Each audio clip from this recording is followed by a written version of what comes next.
Real news, real issues, real people. It's Ceola Wilson, one-on-one.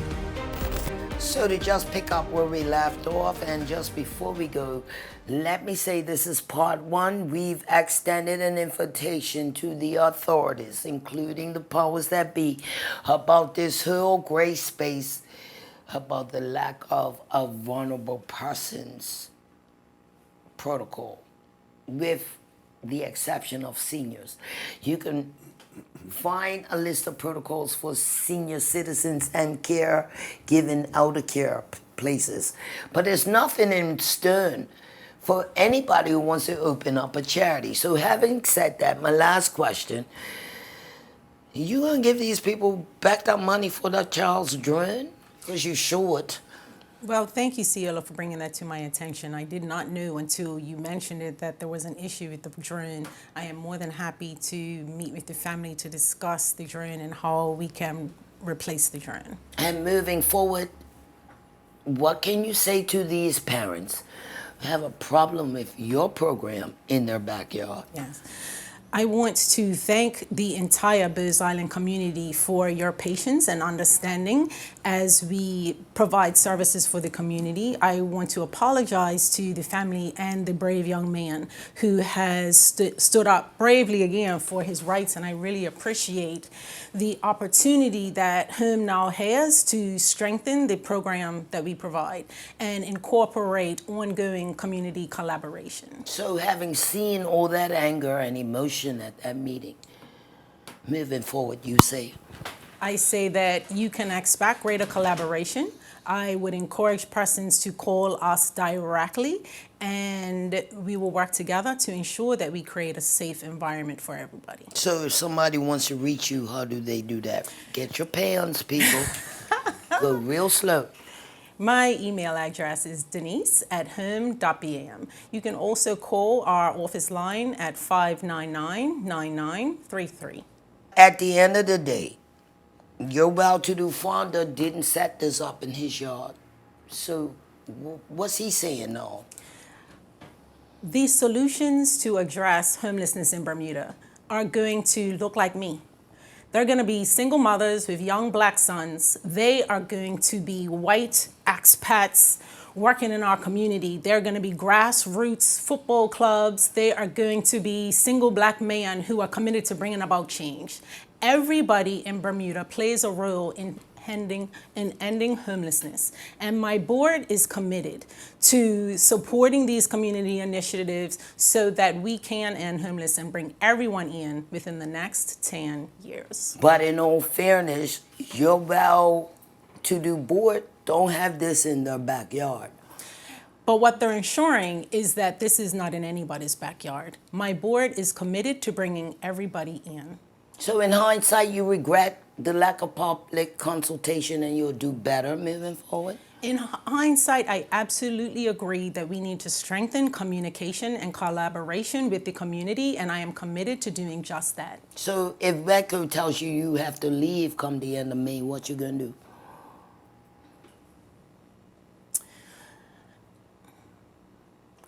We don't want to leave. They deserve to be there. I believe that it's time for our community to shift and ensure that everybody here knows that they are welcome. And we are going to do everything in our power to increase public confidence in not only the work that we are doing, but also to educate about the amazing individuals who are stricken with homelessness. We're going to get to know people. At a time when our people are killing each other? Exactly. You think that's going to work? We just came off of COVID, where we were all on lockdown, where we could not talk to people that we normally would. We couldn't hug the people that we loved. We couldn't travel to see individuals. We couldn't smell. Imagine, if you can, living 30 years like that. It's been too long. Imagine on any given day that you feel sick, but you have to get up anyway. Being homeless is a full-time job. If they don't get up, they don't eat. if they don't connect with the streetwalkers, they don't get any support or any encouragement. Every day, some of these individuals get up and get out of our way before the sun comes up. And then they have to find things to do all day so that they don't upset us. It's time for us as a community to decide that there's enough room on this island for everybody. And we need to get to know these individuals, find out what their needs are, and work together to address those needs. As a mother, if my son ends up in any of these situations, I would look for the entire community to support. If I was the mother of a young person aging out of a system, I would expect for there to be some resolution. If I am the mother of an individual who's learning to navigate mental health, where is he going? As a community, we need to work to identify solutions so that everybody is inside. But as a mother, you know, we have little demonic monsters who would chase you down, shoot you in the head, and leave you in the street for dead. As a mother, I know that every child can't be everywhere, but I do know that there are solutions, workable solutions on this small island. We have a lot of resources. If we work together, we can identify housing opportunities for everyone.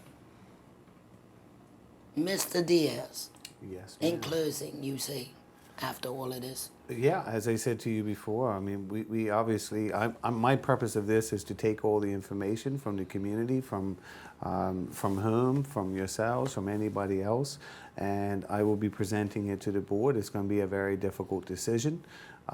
It's not going to be a popular decision, and whatever it is, this is going to be a difficult position that we have to get through. And no matter which way the decision ends up being, there's going to be either losses or gains. You know you have a lot of people want to scalp you right now, right? Well, I'm pretty well cut down pretty low right now. Somebody, as you said, needs to sit into position. It's not always a pleasant situation to sit in. We have to address it. We have to talk about it. And if I have to be that conduit to for decision, then that's part of my role. It's not always about the roses at the end of the day. There are certain positions that you sit in that you have to do the good, the bad, and the necessary. And sometimes that's ugly. And sometimes some people would deem it as being ugly, but it is not. Would you have this set up in your backyard? We already have them around where I live. So if you want to know, I mean, we have them in every single community. Maybe not exactly the same way, but we have houses, we have homes, we have charities, we have organizations in just about every single parish on this island. And I also would want to put forward that we have situations that are just as bad that are not in this home, that are actually worse. Like what? Well, you mentioned one Right. of a situation which actually has absolutely nothing to do No, with but it's home. right around the corner from you. So it exists within our community already. And if we went to Southampton and we went to Warwick, or we went down the road further, we'd find other examples of the same thing if we start asking people.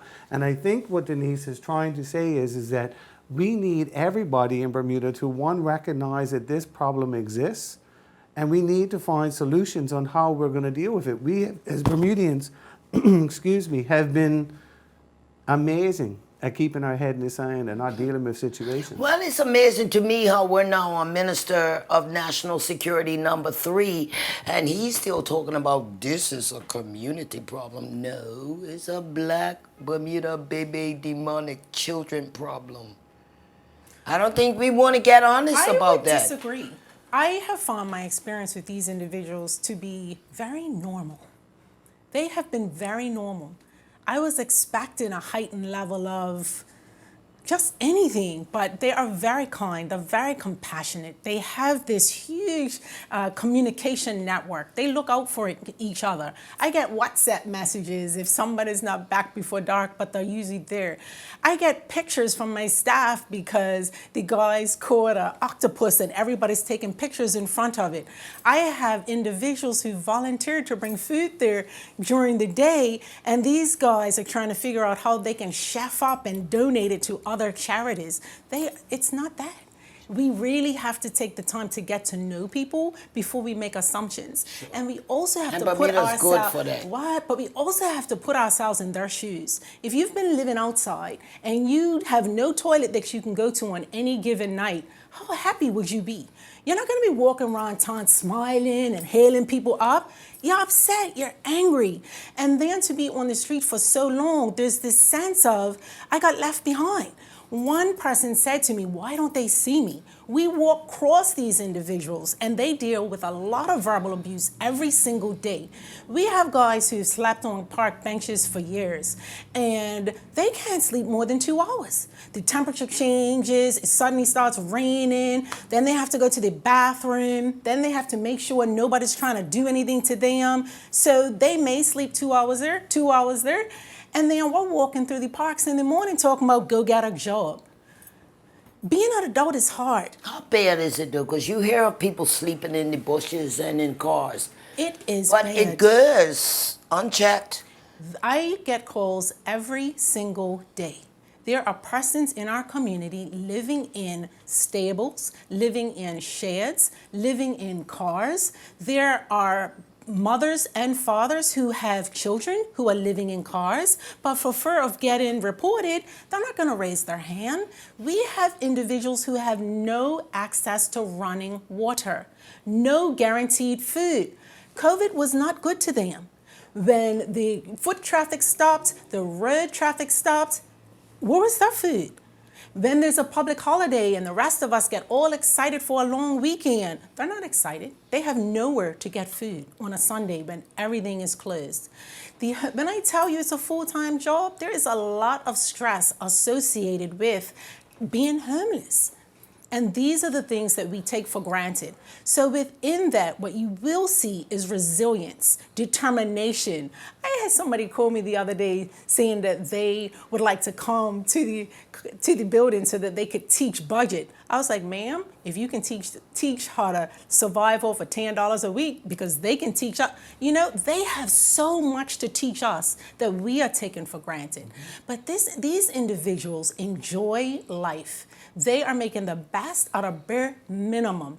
All we are asking is for us to create opportunities for them to come inside and have dignity associated with their housing. That is all we're asking. Well, like I said at the top, I understand NIMBY and I get what you're saying. I also got a lot of noise from angry area residents, and yes, you screwed up. Yes. So moving forward, let's say you get your lease extended. Yes. What do you say? First of all, I think you should apologize, but what do you say that you're going to do better moving forward? Because you didn't do that. Right.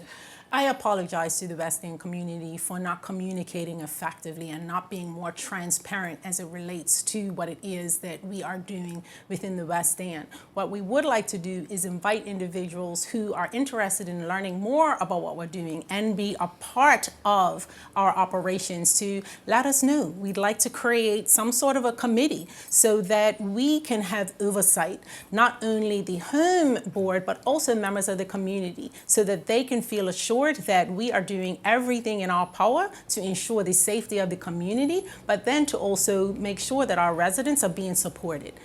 And that the area residents feel cool if you being there. Absolutely. It's a wonderful community and we are enjoying it. We enjoy going on the ferry. We enjoy our relationships with the Bose Island gas station. We enjoy taking walks in Dockyard. The West End is a beautiful part of Bermuda. Tell them again. It's amazing. It is amazing. St. George's. And tell them again. And the residents are very committed to doing everything that they can so that the area residents feel supported and feel safe. Well, you both have work to do. Yes. The building looks like crap. Fix it. Wait. We're working on that. I said fix it. It is being fixed. Thanks for coming on board. Thank you for I hope having it us. wasn't as painful as you thought it would be. I think it's good that you get out in front of this. It's not over because he still has to say what it's going to do. Yes, he does. So we'll be back. Thank you. Thank Appreciate you. it. Thanks.